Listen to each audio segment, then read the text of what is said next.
Tip tip बरसा पानी और यहीं पर खत्म कहानी। नमस्कार, मैं हूं अनोखा अंकित और यह है ओए क्रिकेट। आज था ब्रिस्बेन यानी कि गाबा के मैदान per day 1 border Gavaskar trophy का तीसरा टेस्ट मैच, लेकिन बारिश ने कहा पहले हम खेलेंगे, आप दोनों बस यहां पर थोड़ा सा कैमियो करके चले जाएं, बाकी तो सारा खेल मैंने खेलना है। देखिए, अगर मैं बात करूं तो ट्रॉफी को लाए इस बार जहीर खान और मैथ्यू हेडन। हर बार अलग अलग दो टीमों के, मतलब दोनों टीमों के एक एक खिलाड़ी आ रहे हैं। एंड इसके अलावा अगर मैं टॉस की बात करूं तो मुझे ऐसा लगा रोहित शर्मा पिच या तो पढ़ नहीं पा रहे हैं या कंडीशंस पढ़ नहीं पा रहे हैं। जहां उनको बैटिंग मांगनी चाहिए वहां वो बॉलिंग मांग ले रहे हैं, और जहां बॉलिंग मांगनी चाहिए अब क्या ही चल रहा है, जहां बैटिंग वहां बॉलिंग, जहां बॉलिंग वहां बैटिंग। अब ये जो है ऐसा नहीं है। अगर आप मैकग्राथ को सुनेंगे और अगर आप गाबा के ग्राउंड को जानेंगे तो जो पहला दिन होता है वो स्लो होता है, उसके बाद सेकेंड डे से ये पिच कुछ दूसरी ही बिहेव करने लगती है।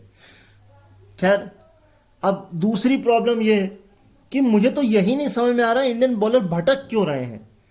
भाई लाइन ही नहीं पकड़ पा रहे हैं। आप अर्शदीप नहीं है, आकाशदीप, हाँ आकाशदीप को देख लीजिए, सही लाइन लेंथ पर टप्पा खा रही बॉल, लेकिन ना सिराज कर पा रहे हैं ना बुमराह तक कर पा रहे हैं। वो हर बॉल लेग स्टंप पर फेंक रहे हैं। आप ऑफ स्टंप पे क्यों नहीं खिला रहे हैं, और वो भी शंका के गलियारे में क्यों नहीं खिला रहे हैं। टीम में ज्यादा मैं बात करूंगा नहीं, क्योंकि देखिए जडेजा को खिलाया है, नो डाउट, क्योंकि अश्विन ने कुछ खास किया नहीं। और बाकी हाँ, हर्षित राणा की जगह पर जिसको लाए हैं उसमें मुझे कोई शक नहीं है, वो ठीक है, वो सिलेक्शन मैं वाजिब मानता हूं। ऑस्ट्रेलिया ने बोलैंड को उनके अपने घर से ही बाहर कर दिया, कारण नहीं हम तो हेजलवुड के साथ जाएंगे। हाँ जी, होम ग्राउंड है ये स्कॉट बोलैंड का, फिर भी उनको नहीं लिया गया। खैर कोई बात नहीं, नहीं लिया तो अब नहीं लिया। लेकिन रोहित शर्मा का स्टैट क्या कहता है? रोहित शर्मा का स्टैट ये कहता है 23 मैच में उन्होंने जो है कप्तानी की है इंडिया के लिए अभी तक, जिसमें से 10 बार टॉस जीता है, और उसमें से ये तीसरा मौका है जब उन्होंने बॉलिंग मांग ली है। अब आपको नतीजा, एक तो शायद कानपुर में मांगी थी, वो तो चलो खैर कोई ही बात नहीं थी। एक बॉलिंग शायद बैंगलोर में मांगी थी ना, हाँ वहां क्या हुआ, बॉलिंग मांगी थी नहीं, बैटिंग मांगी थी वहां पे, हाँ वो सॉरी बॉलिंग की बात हो रही। हाँ तो कानपुर में मांगी, क्या हुआ वो आपको पता है। एक इन्होंने ऑस्ट्रेलिया के खिलाफ ओवल में मांगी थी, हाँ वर्ल्ड टेस्ट चैंपियनशिप याद आया, और अश्विन में नहीं खिलाया था, और अब ये मांगी है। लेकिन मैं आपको थोड़ा गाबा का रिकॉर्ड बता देता हूं। दरअसल गाबा का रिकॉर्ड ये कहता है कि यहां 67 टेस्ट मैच हुए हैं, इसमें से बैटिंग फर्स्ट करते वक्त 17 बार जीत मिली और 15 बार हार, और फील्डिंग फर्स्ट करते वक्त 11 बार जीत मिली और 9 बार हार। तो बाकी मैं कुछ और भी देख रहा था कि इससे पहले इस ग्राउंड पर इंडिया ने फील्डिंग मांगी थी 2003 में, सौरव गांगुली ने। यह भी एक मसला है। अच्छा, यही वो ग्राउंड है जहां वो फेमस लाइन आई थी, गाबा का घमंड टूटा, क्योंकि 33 साल से इस ग्राउंड पर अजय है। ऑस्ट्रेलिया थी, लेकिन पिछले 3-4 साल से या 2 सीरीज से वो हो नहीं रहा है इनसे इस ग्राउंड पे, तो अपना किला भी उन्हें बचाना है यहां पर। अगली चीज ये थी कि मोहम्मद सिराज यहीं पर जब पिछली बार आए थे तो उनके पिताजी का निधन हो गया था, और उन्होंने कहा था मैं घर नहीं जाऊंगा, मैं मैच खेलूंगा। और वो कोविड का समय था, वो जा भी नहीं सकते थे, फ्लाइट्स और चीज़ें, हाँ वो मैनेज कर ली जाती है एज ए क्रिकेटर, मगर ठीक है वो नहीं गए थे। और जैसे विराट कोहली ने भी अपने डैड के निधन पर जो है पहले क्रिकेट खेला फिर गए थे, तो ऐसी चीज़ें हैं।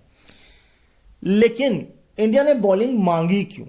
सवाल कंडीशंस का नहीं है, कंडीशंस का जो है वो उनकी टीम का है। दरअसल पिछले 7 मैचों में केवल एक बार बैटिंग फर्स्ट करते वक्त किसी ने सेंचुरी मारी है। यह एक बहुत बड़ा प्रॉब्लम है कि आप शुरू में अंडर प्रेशर में नहीं आना चाहते, आपका बैटिंग कोलैप्स हो जाता है, और नई बॉल से, और जो ऑस्ट्रेलियन के एक्सपीरियंस्ड बॉलर हैं उनके सामने आप हथियार नहीं डालना चाहते, तो ये डिफेंसिव टैक्टिक के नजरिए से फील्डिंग ली गई है, ना कि कंडीशंस को देखते हुए। क्योंकि बनता तो बैटिंग ही है, लेकिन अब क्या करें, बैटिंग फर्स्ट करके चल नहीं रहे हैं। दो महारथी अपनी जगह छोड़ना नहीं चाह रहे हैं, है ना। ख्वाजा ने बोल दिया कि अगला जो एशेज है सिडनी में मैच, वो मेरा आखिरी होगा, और अगले अगले साल शायद इसी ग्राउंड पर ब्रिस्बेन में सेकंड टेस्ट मैच है एशेज का, जो डे नाइट खेला जाएगा। मैं तो सुन रहा था 10 साल के लिए ये बंद भी हो रहा है ओलंपिक के चक्कर में, क्योंकि 32 में ओलंपिक्स है वहां पर, है ना। और बाकी फुटबॉल की भी चर्चा एक हुई है कि 34 का फुटबॉल सऊदी अरेबिया को दे दिया गया है। खैर, उन सब पर नहीं आते हैं। ख्वाजा की बात करते हैं तो दरअसल बात ऐसी है कि भाई ख्वाजा का बल्ला पिछले 27 इनिंग से शांत है। इन 27 इनिंग में एक भी सेंचुरी नहीं आई। 2 बार 50 जरूर पहुंचे हैं, लेकिन सेंचुरी नहीं आई है। ये एक मसला है उनके साथ। एवरेज अगर इस साल की बात करें तो 2 खिलाड़ी हैं जिनका एवरेज 30 के ऊपर है, एक कैरी है और एक ट्रेविस हेड है। लेकिन अगर ओवरऑल बात करें तो 31 का एवरेज है शायद ख्वाजा का, अगर मैं गलत नहीं हूं तो। अच्छा, एक टॉकिंग पॉइंट तो मैंने आपसे बात कर ली, लेकिन एक दूसरा टॉकिंग पॉइंट है, और वो ये है कि डॉन ब्रैडमैन के एरा में और करंट एरा में अंतर क्या है। हाँ, ये मैं सुन रहा था, बड़ा अच्छा इंटरेस्टिंग पॉइंट मुझको ये लगा, और वो ये मुझे लगा कि उस जमाने, अभी मेरे ख्याल से बात ये इसलिए उठी थी, एक कॉलर ने बोला कि भैया 96 रन पे थे ख्वाजा, ठीक है, जीत के लिए कुछ चाहिए होंगे रन भाई, 4-5 कुछ रन चाहिए होंगे। अब क्या हुआ कि उन्होंने 1 रन दौड़ लिया, मगर बॉल बाउंड्री पे चली गई, लेकिन अंपायर ने वो 1 रन इसलिए जोड़ा क्योंकि वो 1 रन दौड़ के जीत चुके थे। तो ये रूल है, था पहले नहीं था, जब डॉन ब्रैडमैन के एरा में ये रूल ही नहीं था कि आपने 1 रन दौड़ लिया तो आपने 4 रन जो है वो मार दिए। तो अब एक ही चीज हो सकती है इस पर। ब्रैडमैन के समय में थोड़ा मैं क्लियर कर देता हूं, होता यह था कि मान लो जैसे आपने 1 रन दौड़ लिया, लेकिन अगर बाउंड्री चली गई तो शायद वो बैट्समैन वाला रन नहीं जोड़ते थे, बाउंड्री जोड़ते थे, या दोनों जोड़ देते थे। लेकिन अब ऐसा होता है कि अगर आपने शॉट मारा, आपको जीतने के लिए 1 रन चाहिए है, और आपने 1 दौड़ लिया, तो वो 1 ही काउंट होगा, उसके बाद अगर चौका गया तो वो नहीं काउंट होगा।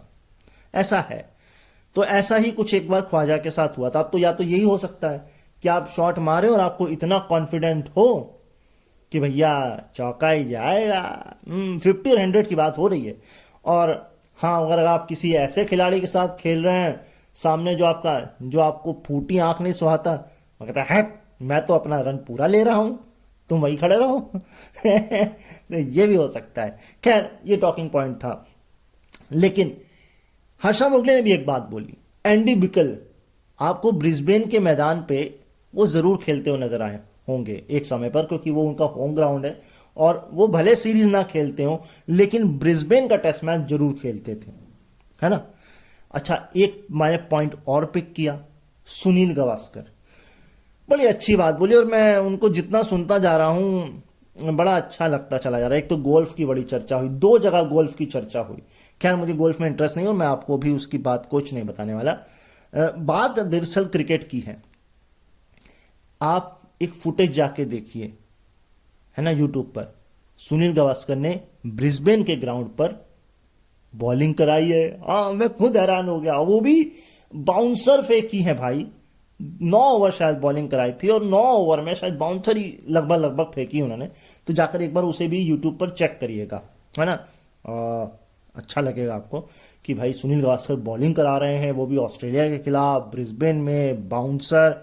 और एक चीज उन्होंने और बोली, और ये हर इंसान को सीखनी चाहिए, और मुझे ऐसा लगता है इसको मैं एक चेन में अगर बांधूं तो टिम पेन को एक बार मैंने याद है बाल्टी ले जा कोल्ड ड्रिंक मतलब ड्रिंक्स ले जाते हुए देखा है। इस पर मैंने एक छोटा सा सिर्फ इमेज के साथ ऑडियो बनाया था, पाने पाने, और वो बहुत अच्छा गया था। 5,000 लोगों ने व्यू किया था उसे इंस्टाग्राम पर। खैर, अब तो विजन नहीं है तो वो सब चीज़ें मैं नहीं करता हूँ। खैर, इसके अलावा एक चीज़ और थी वो चेन में कि बेन स्टोक्स को देखिए, वो जो है वो भाई साहब पानी वानी पिलाने का काम कर रहे थे किस इनिंग में, हाँ, पाकिस्तान के खिलाफ जब वो इंजर्ड थे, है ना। अब सुनील गावस्कर को मैं जोड़ देता हूं यहां पर। और वो ये कि जब वो रणजी खेला करते थे, पानी वानी पिलाने का तो काम करते थे, लेकिन वो साथ में स्कोरर का भी काम करते थे। हाय हाय हाय, मतलब जब उनको नहीं खिलाया जा रहा रणजी में, तो वो स्कोरर का काम भी किया करते थे। और उन्होंने गोल्फ की बहुत अच्छी कहानी बताई है, वो मैं यहाँ डिस्कस नहीं करूंगा क्योंकि मुझे गोल्फ बिल्कुल नहीं समझ में आता और मैं आपको भटकाना नहीं चाहता। तो एक आध स्टैट मैं आपको और बताता हूं, और क्योंकि टॉकिंग पॉइंट इतना ही है, मैच ज़्यादा बड़ा हुआ नहीं, 13 कुछ ओवर हुए हैं, तो कुछ स्टैट्स हाथ लगे हैं वो आपको बताता हूं। तो पिछली 5 इनिंग में इस ग्राउंड पे, फर्स्ट इनिंग की बात हो रही है, क्या स्कोर बना है? पाकिस्तान ने 240 बनाया हुआ है, ऑस्ट्रेलिया 369, एंड इसके अलावा इंग्लैंड 147, साउथ अफ्रीका 152 और वेस्ट इंडीज 311। तो ऑन एवरेज अगर मैं निकालूं तो 250 से 300 है ना, 300 अगर मैं मान के चलूं तो ये एवरेज है फर्स्ट इनिंग। इसके अलावा आकाशदीप, इन्होंने अब तक टेस्ट क्रिकेट में 10 शिकार लिए हैं। इस 10 में से भी 8 जो हैं वो ओपनर्स हैं और बाकी जो 2 बच गए वो नंबर 3 और नंबर 4 हैं। अगर इंग्लैंड के खिलाफ में बात करूं तो डकेट, क्रॉली और पोप, ऊपर के 3 खिलाड़ी इन्होंने निपटाए हैं। में क्रॉली ओपन करते हैं, डकेट भी ओपन करते हैं, डकन फर्स्ट डाउन और ओपन, और पोप जो है वो फर्स्ट डाउन ही आते हैं पोप। तो भाई अगर ओपनर्स को या पहले 4 खिलाड़ियों को निपटाना है तो आकाशदीप को बुलाना है। तो अभी थोड़े से कुछ और स्टैट्स हैं वो बताते हैं। अब जसप्रीत बुमराह की अगर एवरेज देखें लेफ्ट हैंडर के खिलाफ तो ओवर द विकेट है 27.64 और राउंड द विकेट है 18.70, लगभग 9 के आसपास का कुछ अंतर है, 9 या 8 का। अब देखिए क्या करा रहे थे वो अभी शुरू में, क्योंकि एक राइट हैंडर है मिक्सविनी और लेफ्ट हैंडर है ख्वाजा। अगर मैं आपको ये कहूं कि जो मैंने आपको 5 स्कोर बताए, हाँ अब ये तो अलग कहानी है, लेकिन पिछले 5 मुकाबले इस ग्राउंड पर जो है फील्डिंग फर्स्ट करने वाली टीम ने जीते हैं। हाय हाय हाय हाय, ये स्टैट पढ़ लिया था क्या? अच्छा, मैंने ये तो आपको बता दिया कि लास्ट कैप्टन रोहित शर्मा से पहले जिसने ऑस्ट्रेलिया में जाकर फील्डिंग मांगी वो सौरव गांगुली थे 2003 में इसी ग्राउंड में।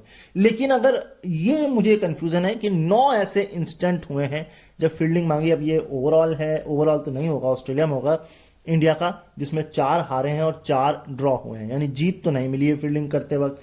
लेकिन पिछली बार किसी टीम ने अगर ऑस्ट्रेलिया में फील्डिंग मांगी और जीता तो वो था होबार्ट 2016, साउथ अफ्रीका ने किया था। लेकिन इस ग्राउंड पर वो था 1985 जब न्यूजीलैंड ने फील्डिंग मांगी थी, 1985, समझ रहे हैं आप? अच्छा, ऋषभ पंत की यादें भी अच्छी होंगी यहाँ पर, है ना, ऋषभ पंत ने जिताया था। शुभमन गिल की यादें अच्छी होंगी, 91 मारे थे, है ना, चेज किया था, तो बहुत अच्छी अच्छी यादें हैं यहाँ पर। तो खैर, अब आप यादों में रहिए और इंतज़ार करिए कि कल मैच शुरू होता है कि नहीं होगा, और 98 ओवर्स होंगे कल और जल्दी भी शुरू होगा, तो इसका इंतज़ार करिए, मेरा भी इंतज़ार करिएगा। कल सेकंड डे वापस आपके लिए लेके आऊँगा, क्योंकि आज बहुत कुछ था नहीं, इतना ही था तो जो मैंने आपको बता दिया। फिलहाल चैनल पर नए हैं तो सब्सक्राइब करके जाइएगा, और श्रद्धा हो, पसंद आया हो तो लाइक कमेंट शेयर भी करिएगा। अपना ख्याल रखिए, मुझे अपने दिलों में याद रखिए। मुलाकात कल होगी, मुक्कालात गुफ्तगू करेंगे, तब तक के लिए नमस्कार।